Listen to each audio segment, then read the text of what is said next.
Good morning, everybody. Isn't it good to be together this Sunday morning? Thanks for coming along. If you're visiting, I'm Steve, married to Jax, and we've got the privilege of leading the team here at CityHill. This morning is our final week of our 3-week Nation Changers series. We skipped last week because of Comrades in the morning, and we had Rory Dyer with us in the evening. Just by the way, if you didn't manage to make it to last week's Sunday night's city celebration, or the Together celebration, Rory Dyer preached an absolutely outstanding message on what it means to be a true son of God. If you can get onto our website, download it. Even somebody this morning said to me what a great impact it had on their life personally. It was phenomenal. But this morning we're finishing off our Nation Changers series, and as the first part of what we're going to be doing this morning, this bit, I'm going to be interviewing Andrew Kirby. So Andrew, wouldn't you come up and I'll introduce him once he's up. Why don't you give him a round of applause?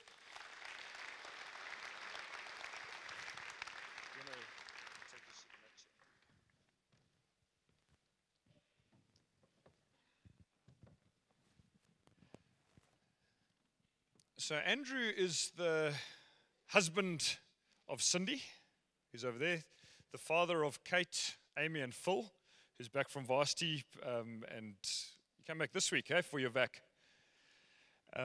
The girls are still down in Cape Town and Stellenbosch, respectively. But Andrew is the CEO of Toyota South Africa.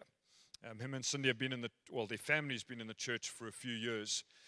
But an absolutely amazing lover of Christ, the local church's family, and obviously carries a massive role in industry as well. So Andrew, thanks for agreeing to be interviewed this morning. Do you want to just test that your mic is working, that our sound is all... Good morning, Steve. Good morning, church. Great, there we go. Andrew, would you mind telling us a little bit about Toyota South Africa? I think I'd be very surprised anybody here wasn't familiar with your brand or having driven one of your cars at some point. But Toyota South Africa it's not just that you work at the Hillcrest dealership. There's a whole lot more involved in that. Would you mind giving us a little bit of an overview of what your role entails? Sure. So Toyota South Africa has a manufacturing and an assembly operation down in Durban in Perspecton, which is just near the old airport. So we manufacture a number of vehicles there.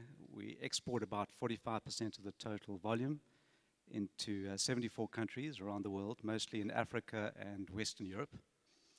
And then we have a sales and marketing operation distributorship role for South Africa and the BLNS countries, so Botswana, Lesotho, Namibia, Swaziland, and have about 250 dealers and market, distribute, service backup for Toyota, Lexus, and our Hino commercial vehicles. And then we also have a site in Kempton Park where we have a warehousing and parts logistics operation, exporting vehicle parts, and also supporting the local country. Mind if I just ask you to talk up a little bit? They can project. So half of what you produce here is exported to 73 countries. So Toyota and those countries are ordering the types of vehicles that you make here. And then you're importing the Toyota models that aren't manufactured here. You're ordering those from elsewhere for distribution through your network. Yeah, that's correct. So we're the largest manufacturer in South Africa and Africa. And about half of all the vehicles sold in Africa, we produce here in South Africa. And about 60% of the vehicles sold in South Africa come from our plant. Wow. How many people do you employ directly through your dealer network? And then you mentioned to me previously the multiplier effect of what one job at Toyota means in terms of jobs it creates in your supply chain and further downstream. Sure. So we have directly 8,000 employees, about 7,000 down here in Durban, and about 1,000 between our Sandton office and our Kempton Park branch. And then we have 96 component suppliers that are dedicated to supporting our manufacturing operations. And we have about 12,000 people there. Most of them are in KZN. And then on the downward side, we have in the 250 odd dealers, we have almost 12,000 as well. So roughly in the direct value chain, roughly 30,000 people. It's quite a few. And then your multiplier effect, you said that, was it one Toyota employee equals about 12 other jobs elsewhere. Yeah, so there's been a lot of economic research, and currently the number is 16.4. So for every one job at Toyota South Africa, there are 16.4 generated up and downstream in the value chain. That's phenomenal. And obviously, being based here in Durban, you're one of the biggest companies in Durban, got a massive impact on the Durban economy, and thanks for all that you're doing in that regard. Was this always your dream to be CEO of Toyota South Africa? I know you studied engineering. When you finished engineering, you said, that's what I've set my goal on. No, not at all. I studied mechanical engineering and entered into the mining industry. And I was actually just working out this morning. I've done 16 different roles or jobs, not for too many different companies, but moved around, in the business.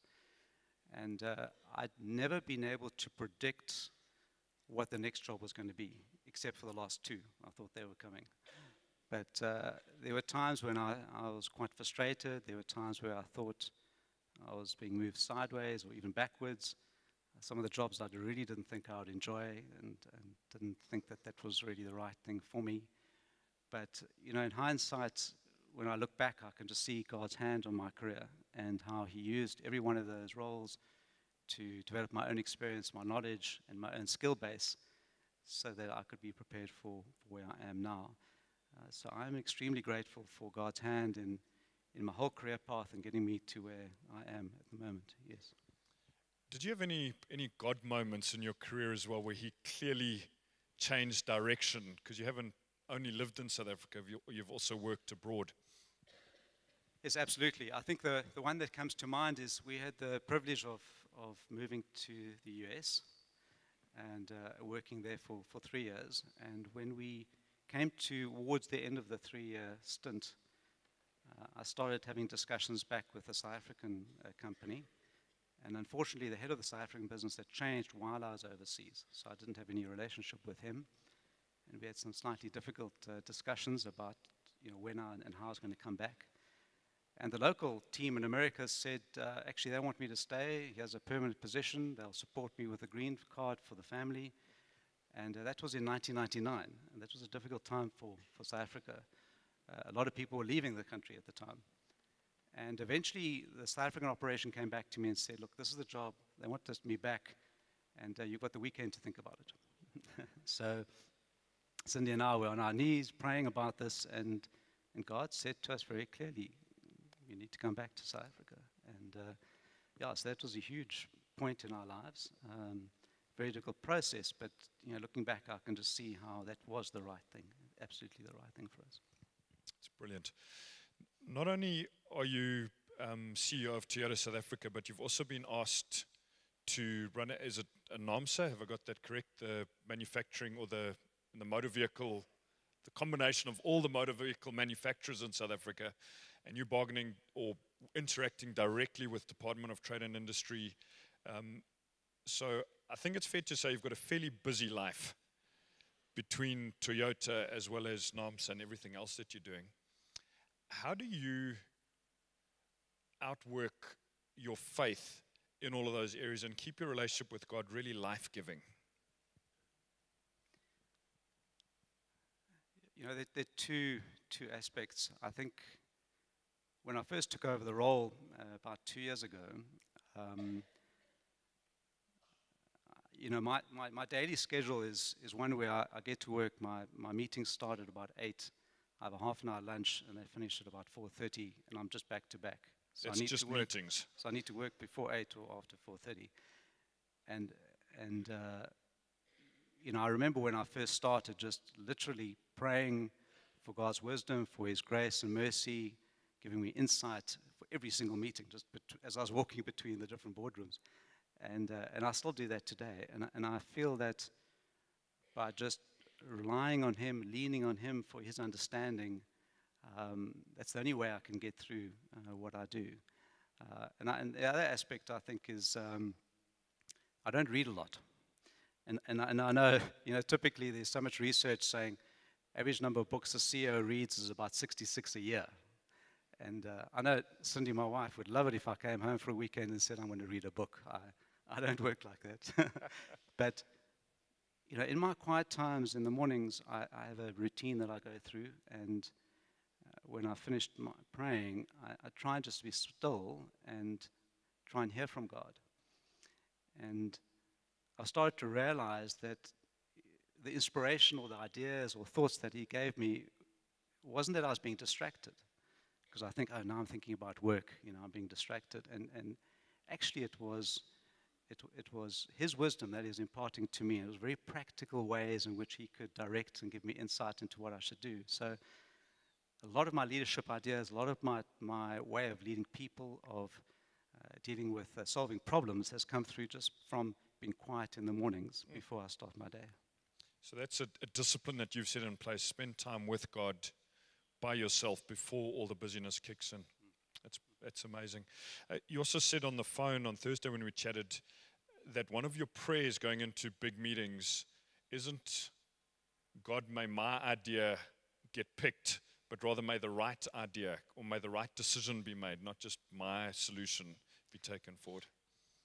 Yeah, I had quite a difficult situation in 2016 where after 3 months, I had an accident and was off work for two months having back surgery. And during that time, God spoke to me so clearly saying, it's not about you. It's about Him. He's got this. And I'm just constantly reminded that at work, it's not about whether I'm making the decision or whether it was my idea.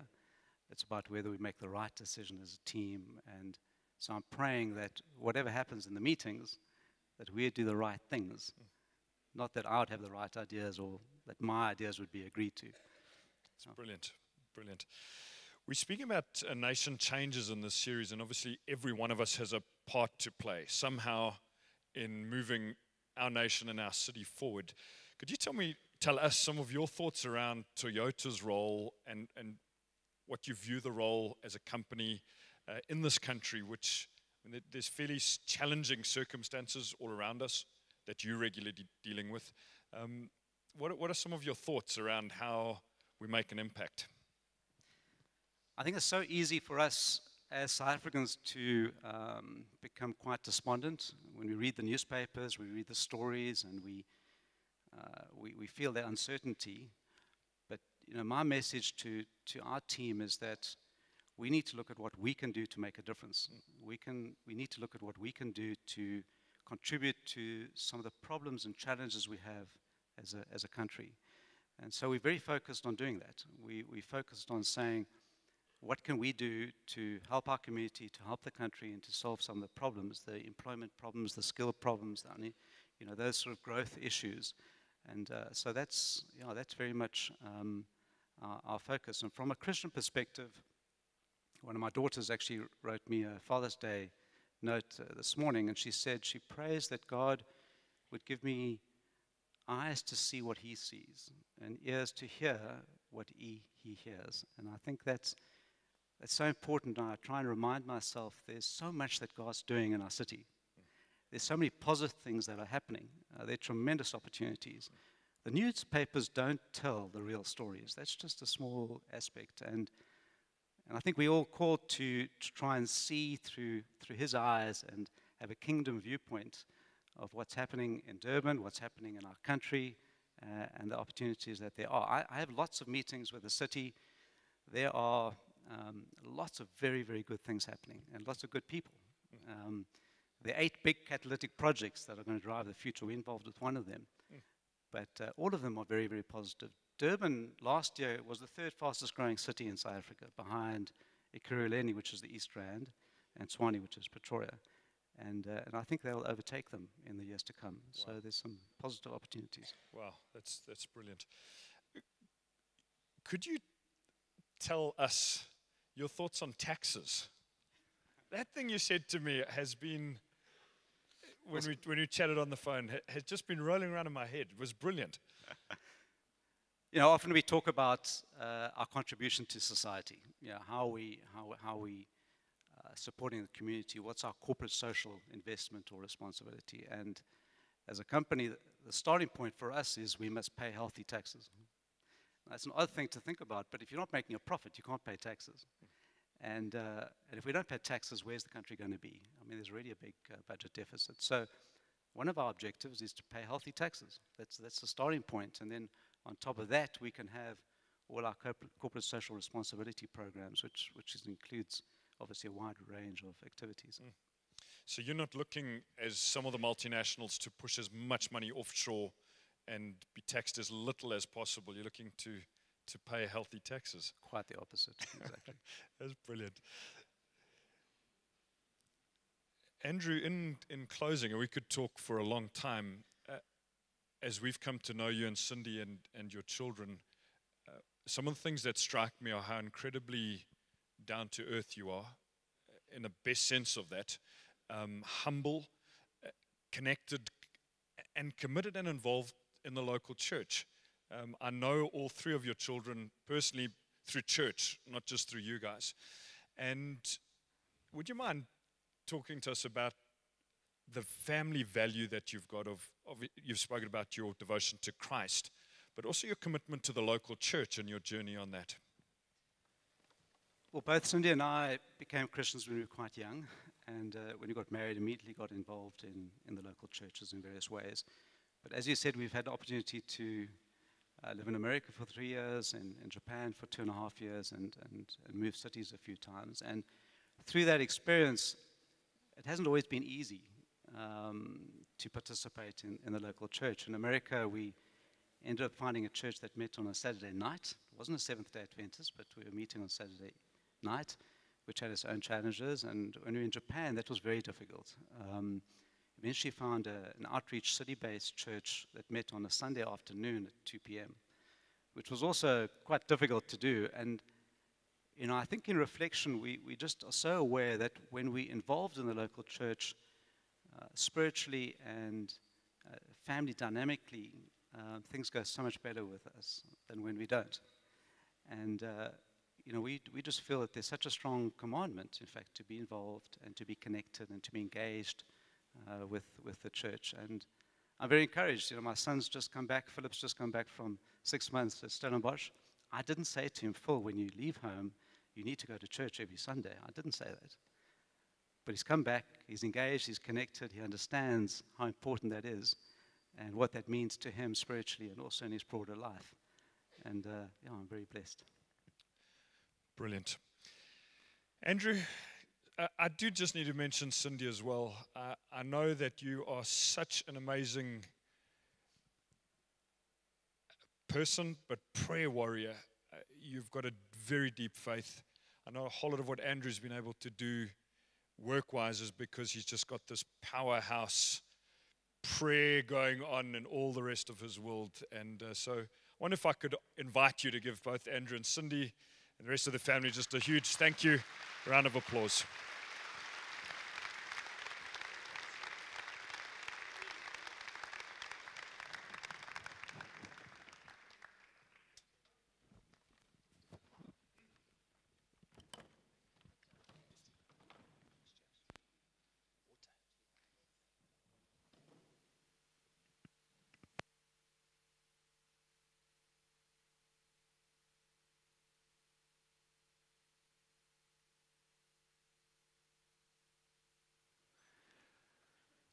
Alrighty, is that microphone working? There we go. Just by the way, if you had a big business idea and you were trying to put it to Toyota, now that you know who Andrew is, I'd like to just welcome you to make this a safe space for them, okay? Not to push any Toyota ideas their way. Although, if you are looking to change vehicles, he might be able to tell you why Toyota's the best 4x4. Toyota Hilux, in his opinion. Alrighty, so this morning, off the back of that, I'd like to read a text from Jeremiah chapter 29. The chapter of Jeremiah. Jeremiah is it's a book that's got a lot of mourning in it, a lot of woe type chapters where God speaks quite strongly to his people. Jeremiah carried out his ministry at a very awkward time in Israel's history. And one of the verses that stands out in the book of Jeremiah is from Jeremiah 29, verse 11, where God says, "For I know the plans I have for you, plans to prosper you, not to harm you, plans to give you hope in a future." Just out of interest, how many of you have heard that verse referenced somewhere? Okay, so it's a relatively well-known verse out of the book of Jeremiah. I'd like to read the first 7 verses from that chapter, because they actually, Jeremiah 29:11 was part of a letter that Jeremiah wrote, that God gave him to write. And so I'd like to focus on what's in the beginning part of that letter. And this is what it says. So if you have a Bible, Jeremiah 29, verse 1 through to 7 is where I'm headed. And it says, this is the text of the letter that the prophet Jeremiah sent from Jerusalem. Where was he living? Jerusalem. Coming back to that. To the surviving elders from among the exiles, and to the priests, the prophets, and all the other people Nebuchadnezzar had carried into exile from Jerusalem to Babylon. Okay, so these are the 2 cities involved in this story. This was after King Jehoiakim and the queen mother, the court officials, and the leaders of Judah and Jerusalem, the skilled workers, and the artisans had gone into exile from Jerusalem. And he gives this letter to a guy, and the opening of his letter says this: "This is what the Lord Almighty, the God of Israel, says to all those I carried into exile from Jerusalem to Babylon." So let's just pause here, because this has got a whole lot of backstory that the chapter just launches into. The nation of Judah had a long history. Throughout their history, God had sent warnings and said, if you follow me, it will go well with you. If you worship other gods, serve other idols, it won't go that well with you. And it's a tragic history as it unfolds, but the culmination of hundreds of years of God's warnings was God's consequence on the nation of Judah. And so the king of Babylon, which is a city many hundreds of miles away, attacks the Babylonian Empire, were the ruling empire at that time. They attack, and you can read, if you followed some of what I said in verse 1 and 2, it said all the surviving elders, those were those that didn't get killed. And it said he carried off the king, the queen mother, everybody that had some place in moving that city forward were carried off now to live in Babylon. As far as taking off the skilled workers and the artisans, these guys weren't flown first class to Babylon. They were trudged in chains through the desert for hundreds of miles into what is now modern-day Iraq, from Jerusalem to Babylon. The people of God now, from the city of Jerusalem, are living against their will as captives in the city of Babylon. And what's quite interesting is that the name Jerusalem means, the word Salem is where the Hebrew word shalom comes from, means city of peace. So they get carried from the city of peace to Babylon, and Babylon first appears in Genesis 11, actually. Remember, it said, if you've read Genesis, it says the people built a tower to reach up to the heavens, and it was on the plain of Shinar, and it was called the Tower of Babel. That was Babylon. That was the start of Babylon. So the word Babel is the word for confused.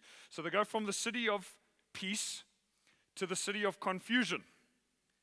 They spoke literally a different language to them, but also Babylon throughout the Bible, from Genesis to Revelation, is a city associated with pride, with arrogance, with idolatry, and with rejection of the true God. So the people of God get taken from the city of peace all the way now to this arrogant capital city, the city named confusion, Babylon. And so Jeremiah sends a letter. He's a recognized prophet back here in Jerusalem, sends a letter via messenger all the way to those guys. And I'm guessing the scroll is now read out, and the message comes from God, and it says, where was I? This is what the Lord Almighty, the God of Israel, says to all those I carried into exile. Every one of them wanted to come back home, and quickly. They had other guys saying to them, God is going to move you back quickly. This is just a temporary little setback. And then Jeremiah's letter comes, and this is what he says. God says to you, build houses and settle down. Plant gardens. and eat what they produce. Marry and have sons and daughters. Find wives for your sons and give your daughters in marriage so that they too may have sons and daughters. Increase in number there. Do not decrease. Also, seek the peace and prosperity of the city to which I have carried you into exile. Pray to the Lord for it. Pray to the Lord for that city, because if it prospers, you too will prosper. Later on, just to finish off the reading here, verse 11 goes on to say, "For I know the plans I have for you, says the Lord. Plans to prosper you and not to harm you. Plans to give you a hope and a future." This couldn't have been more opposite to what those people were thinking. They were desperate to move somewhere else, desperate to go back to Jerusalem. And this letter comes and says, actually, God says, I've brought you to this place, and this is how I want you to approach it. Build houses and settle down. Plant gardens and eat what they produce. Increase in number, don't decrease. And this must have been the most difficult for them to process, is pray for the city in which I've put you. Pray for it. Seek the peace and prosperity of that city, for if it prospers, you too will prosper. I'm told that, and that's because I've never been lost in a forest for the entire night, but I'm told that if humans are left in a forest and looking to find their way out, they walk in a circle. I was shown a video clip by somebody a little while back where they experimented on this. And they blindfolded people in massive open fields and just let them walk. And what they did was they just walked, not in identical circles, but they just walked in circles. Given enough time, all of us have a tendency to go in circles.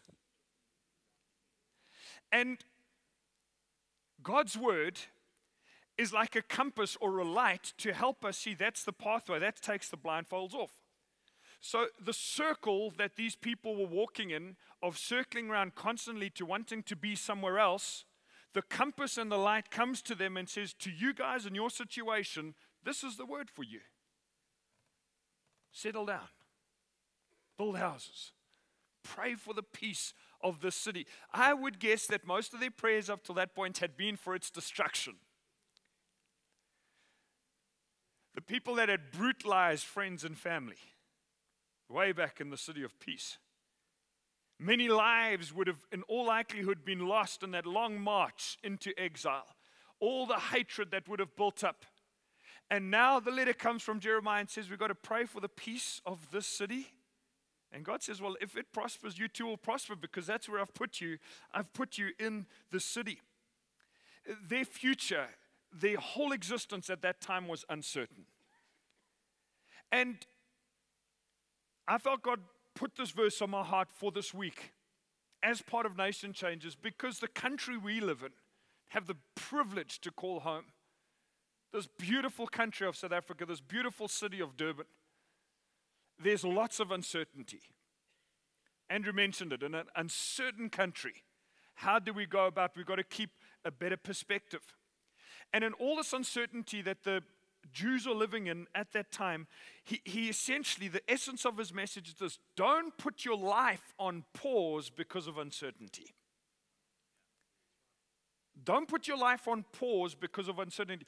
Don't be constantly thinking next year, the year after, things will get better, things will change. I'm just going to pause new projects, new ideas, new things now because of an uncertain future. And he says a whole lot of things. I've put them into kind of 4 categories.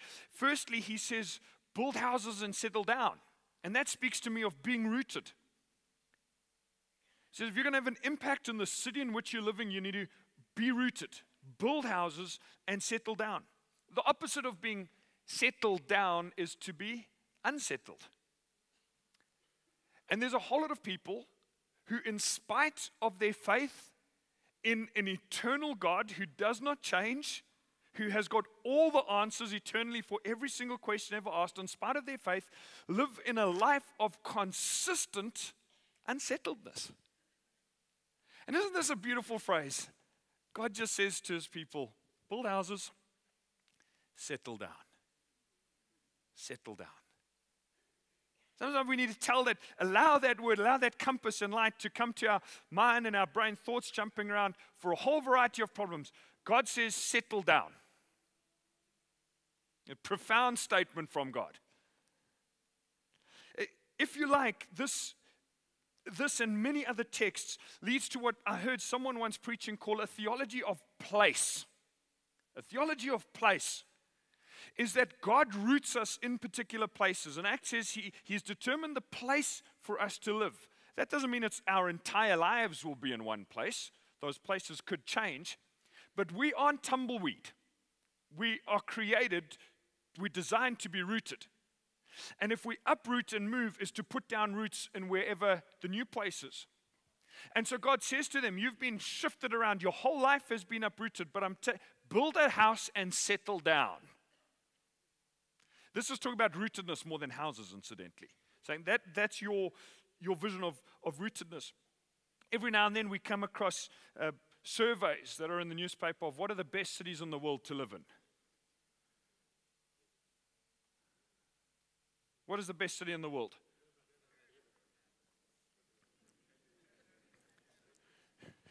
Hey, somebody say Cape Town. That actually wasn't my point, but those are grids that go something like this: is where is there the least crime? Where is the highest income per capita? A combination between everything's available, but it's not too expensive. Got the nicest views, and the people seem to be the happiest according to however they survey happiness. These are the happiest cities in the world. What is the Bible answer to the question, which is the best city to live in?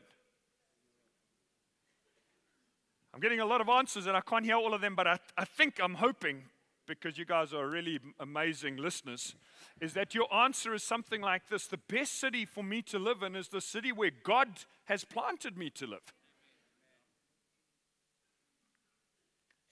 I've had the privilege of traveling some countries with Jack, some without, to about 36 countries, a whole lot of them in Africa, and all over the place. And every city I've ever been in, I've tried to ask myself this question: if God sent me here, what would it be like to live? Some of the most difficult cities and some of the world's largest cities. Because God doesn't say you pick the most comfortable. He says, I will plant you. We don't live in Durban because it came up on some thing, although I'm sure it's on a whole lot of them. This is an amazing city. But we are here because God planted us here. We didn't move to Hillcrest 6 years ago because of all the fantastic people that do live here, because of its proximity to the beach, the amazing climate, the amazing churches in the city of Durban, the beautiful people, the incredible weather all year round. We're in the middle of winter. This week is the middle of winter, and look at us. This is an amazing city. That's not my reason for putting roots down here. That's not our reason. It's because God sent us here at this time. And if God changed God said you move somewhere else, tomorrow it could be Doha or Denver or Delhi instead of Durban. Where's the best city to live? It's where God's planted us.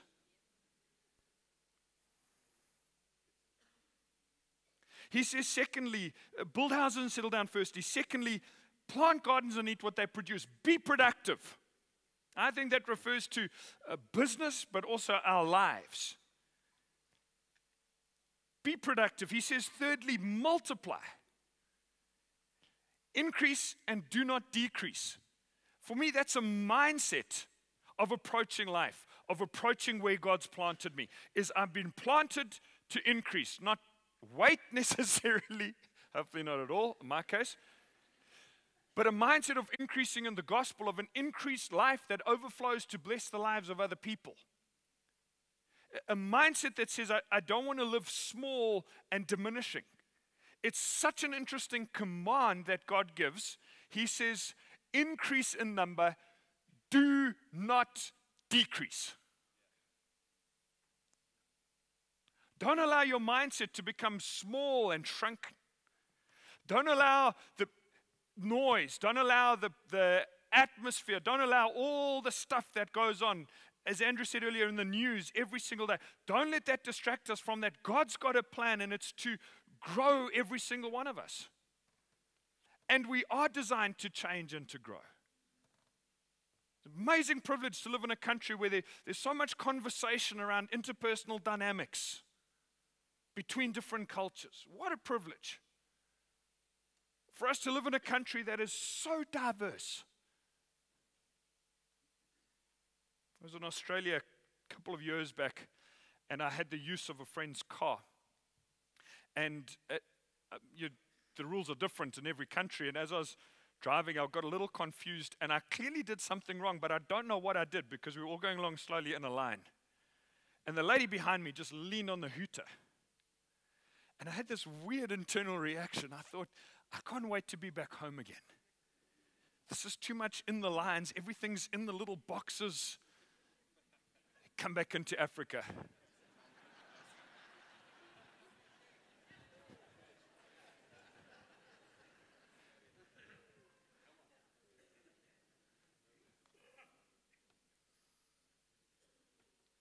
He says, don't just survive. This is my language. Don't just survive. You thrive. You've gone from this, what you thought was the city of peace, to the city of confusion, or the place of confusion, or the business of confusion. Don't just survive. Thrive. Do not decrease. And then the fourth thing that he says to them is, look outwards. Seek the peace and prosperity of the city to which I've called you. For those people living in Babylon must have been really, really, really different, A, and really tough, B. And God says you seek the peace and prosperity of that city. And then he says a second thing, which isn't on the screen. He says, pray for the city. Pray for the city. I think part of the reason God might have said that is because when you're praying for something or praying for others, it's very difficult to dislike them simultaneously. Very difficult to carry hatred and bitterness, and if you're praying. Just as a little aside, have you got people, any people in your world that are just, there's just pain coming from them? Those relationships are painful. Have you prayed? Not about it, not just for yourself, but for that person. God, I lift up that person. I don't know everything they're going through, but I pray peace and prosperity on them. That's essentially what they were told to pray. The city of Babylon that caused all this pain. You pray for the city. You pray for the people. We don't pray for buildings. The city is people. What about this amazing city? God, thank you for placing us in this city. We pray for the peace of Durban. We pray for peace in our country. Pray for the people in our country. Give us eyes to see. When he says, seek the peace and prosperity, I don't think that's just saying we hope it changes. It's saying become part of the solution. Become part of the solution. Do something about it. Now, amazing country and great city, it's not difficult to see problems of high levels of unemployment, poverty, inequality, credible disparity in education, abuse of women and children, xenophobia. And God says in those contexts, seek the peace, become part of the solution, look outwards, do something. It's much easier for any of us to say they should do something about it. Do you ever think thoughts like that? Or am I the only one who occasionally thinks thoughts? Yeah, they should really do. Who is they? Well, when it comes to the Bible, when it comes to God, they is us. So I should really do something about it, even if all I'm doing is praying. I say all. That's an exceptionally powerful thing. But how can I be part of the solution? Which part of the solution have you called me to be part of, God?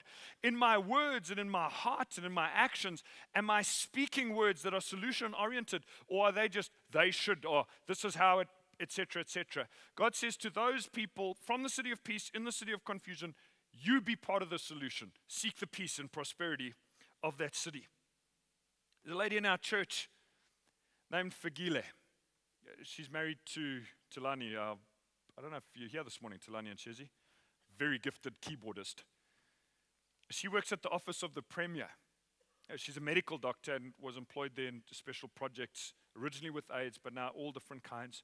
And last week, Sunday night after church, we got chatting, and she said she listed the current top 5 problems in the province, political killings being one of them. And she said they have, at the Premier's office, discussed the fact that they need the church to get together to pray. Because when there have been previous moments in our history in the last 20 years of real trouble and the church has prayed, there have been results. Where there's an acknowledgement, so not saying we're not going to do anything, but please, while they're doing the best that they can, please would the church pray, because we talk to the God of the city, the one who rules the city. Hopefully next week, Sunday morning, we're going to be praying in our church service in the morning for our city with somebody from the Premier's office. They've asked, please can we come and pray? Interestingly, I asked her, I said, there's no political speech attached to this. She said, no, we've realized that that's one of the problems, is when leaders have gone in and made speeches allied to political parties, it's caused some damage. We are asking to be prayed for when we come to church. Last year, speaking of praise, last year we spoke with Russell Curtis. We interviewed Russell. Some of you would have been here this Sunday last year. And he heads up Invest Durban, which is looking to make investment opportunities connect in the city of Durban. He sent me a link the other day to an article from the Sunday Times Live. This was on the 12th of June, so just the other day. And this is how the article started. If you're looking for a job, then it's best you head to Durban. He said in his message, answer to prayer, with the link to this, because we've been praying, part of the solution, the unemployment. According to the latest Manpower Group Employment Outlook survey, KwaZulu-Natal is expected to increase its workforce by 11% in the third quarter of this year. Manpower Group Managing Director Lindy van den Barselaar said tourism projects worth more than 50 billion rand were planned for Durban. That, I think, is what Andrew was referring to a little bit earlier. God, we ask you for the peace and prosperity of our province. We look to be a small part of it as a local churches and individuals, but we trust you for big projects to come. Newspaper article a few days ago, 50 billion rands worth of projects in a long pipeline about to be pushed out. 11%, the highest jump in employment in South Africa, they're expecting in the city of Durban. That's what this article was saying in the back half of this year. Isn't that fantastic?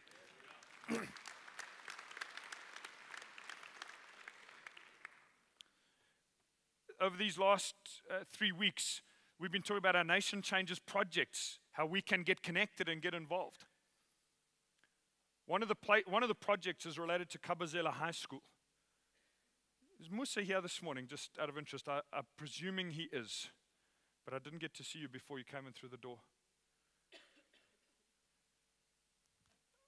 I wonder if I could ask you just to come. I won't ask you up on the stage with me, Musa, but just to come down here, that I can show people who you are.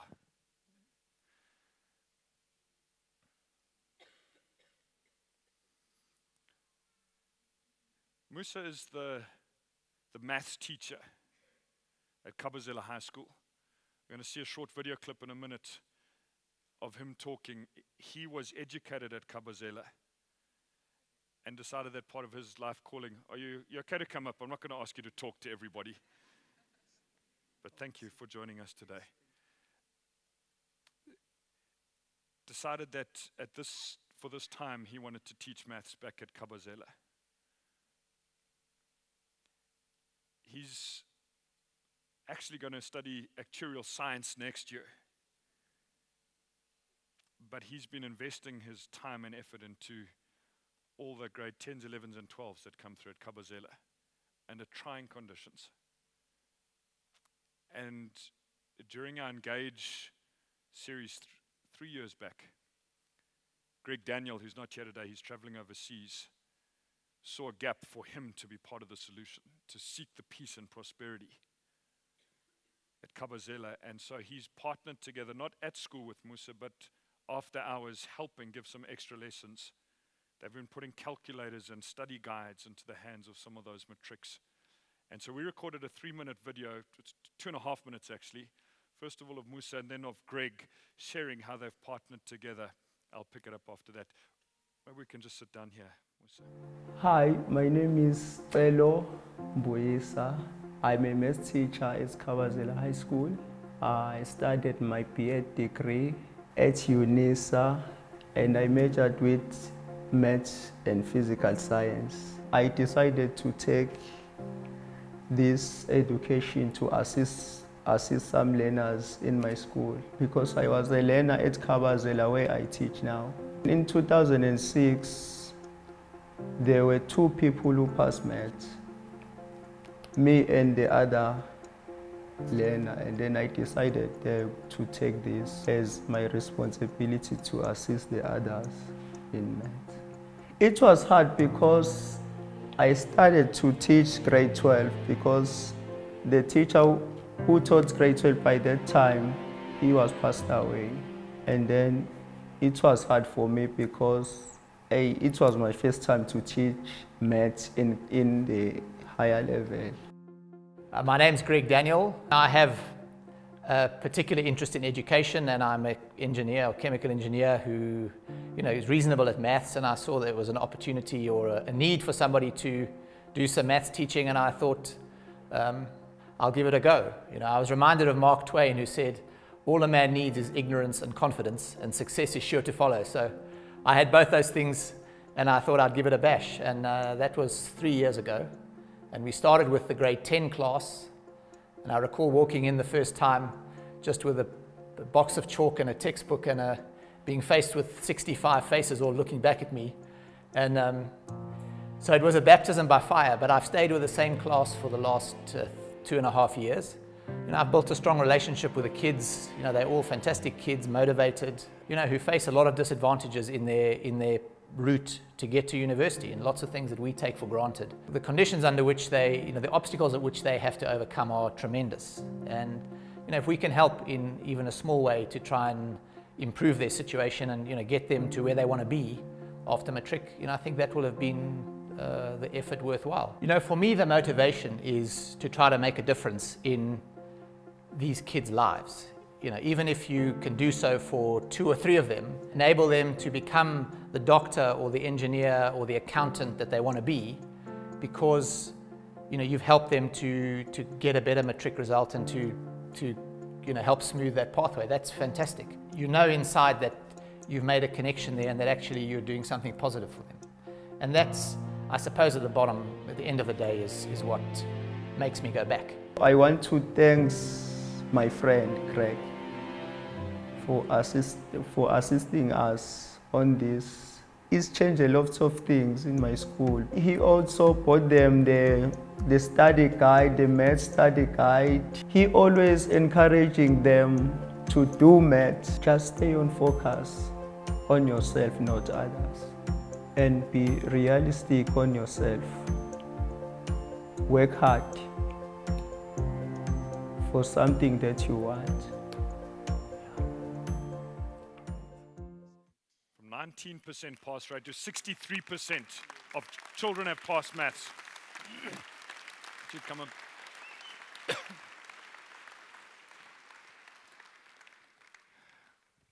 Musa, one of the reasons that I wanted you here today was just to let you know that as a church, we're going to be contributing. It's not everything you need, but a small amount financially towards your studies for next year, for your actuarial science.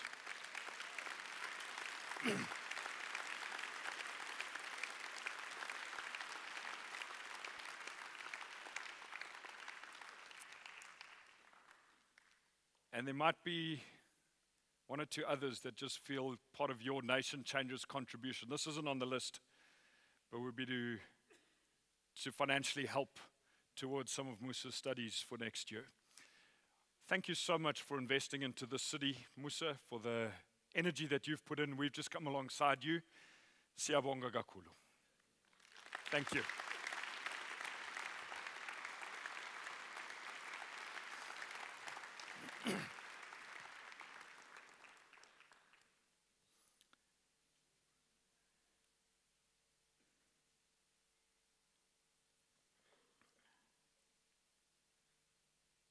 What I love about that story is that it wasn't millions of people and millions of rands.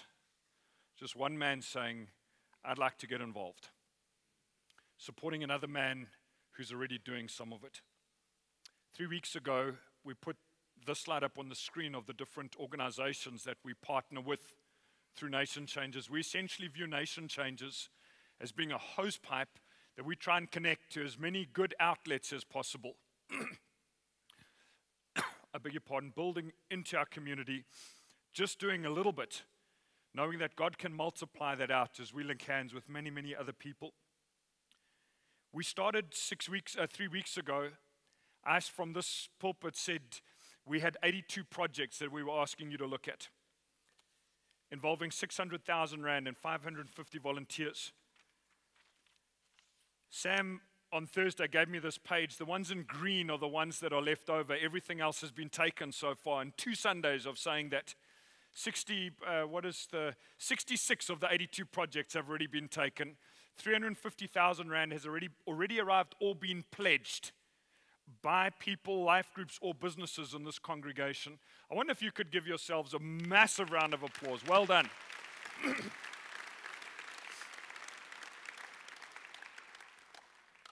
Of those 16 that are left, I'm going to put a few of them up on the screen. But there's 2 ways that I'd like us to consider getting involved. The first one is that one of these projects that comes up on the screen, it just grabs you. Something inside of this conversation grabs you the way Greg Daniel was grabbed 3 years ago. And you could approach those tables at the back and say, I would like to contribute a part or a whole of that particular project. Count me in. On Monday morning when I was praying for this weekend, I felt God just highlight something to me, and that was that if you're not in a life group that's directly contributing or your business isn't directly contributing, it's possible that there's many people in the church that haven't been involved in Nation Changes this year. And so what we're doing is a second way of giving. If you're not already involved somehow, this pledge card that's on every second seat, we've provided a pen there as well, is for you to say, even if it's $100, just count me in. I want to be part of the peace and prosperity of this city, even if it's $50. When you tear it off, you're going to write the amount, please, one on this side and one on this side. The yellow one's yours to keep. That's to remind you to make the payment. There's also, just for Nadine and Sam's budgeting purposes, to let them know the date by which you're going to make it, preferably before the 17th of July. Okay, so between now and the 17th of July, that with our 50s, our 100s, some of you might be thousands that you want to put down here. You're just saying, put it wherever there's a gap. That together we combine human resource, financial resource, but most of all, faith resource. And say, God, please take this and use it to impact the lives of many, many more people than we've been able to impact already. How does that sound? So once you pick up the pen and this card, and I'm just going to shoot through some of these projects. I'm just keeping an eye on time as well. The Robin Hood Foundation, 2 of the projects involve a group of 20 people on 2 separate occasions sorting clothes. There's no cost to that. It's 2 Tuesday mornings. The next project that hasn't yet been taken is Hillcrest Chronic Hospital and Hope's Anchor. Winter warmer bags. The bag costs $9.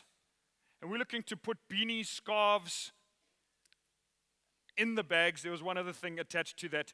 It's a approximate cost 7,500 rand for both of those projects. Well, it's times 2. At one of the ECD centers we're working in, 2 newly built classrooms, we're looking for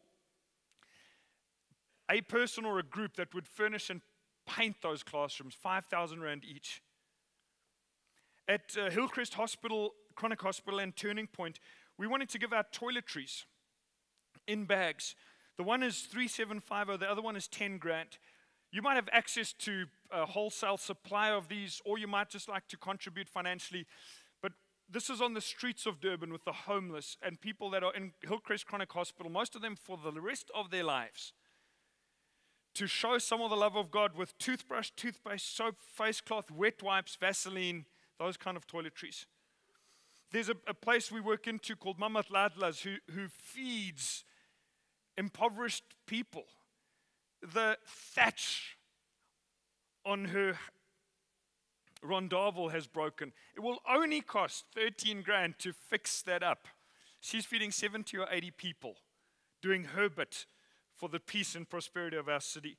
We're needing furniture in one of the preschools, camp cots and linen. They cost 2,100 rand per camp cot. That's why that figure is 21 grand altogether. And then this is the one that Greg and Musa have put together. For all of the high school students doing maths, for 600 rand, each one of them, or 600 rand per learner, they could get a calculator and the study guide. Stuff they don't currently have. That 24 grand is the combination of the whole lot. That might be for someone. Or you might like to just take a little chunk of it. Any of these projects you speak to, please, Sam and Nadine, if you just don't mind pushing up the other two new classrooms we're wanting to build, 39,000 rand each. And then Project Dignity, one of those subs packs I've previously explained, would take a girl from grade 8 through to matric, 5 years with appropriate sanitary wear. A massive hindrance to education. 200 packs, so 100 packs cost 38 grand.